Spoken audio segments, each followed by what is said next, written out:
ये एब्रॉन का pH meter है पेन टाइप। इसको अगर आप पानी में ऐसे करेंगे तो ये यहाँ पे आप देखिए ये धीरे धीरे इसका 7.7 और 8 के बीच में पीएच आ रहा है।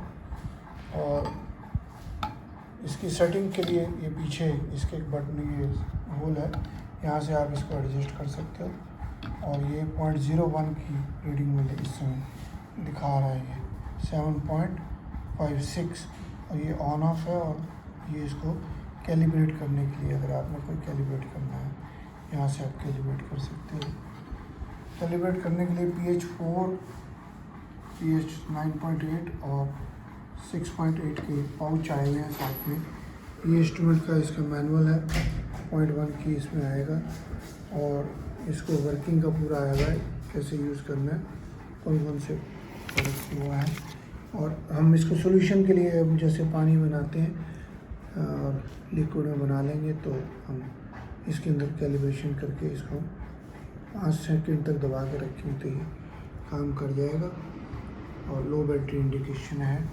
ये हम इसको यहाँ से कैलिब्रेशन का बटन जो है इसको कॉन्टिन्यूसली दबा के रखना है और ये वर्किंग में आ जाएगा।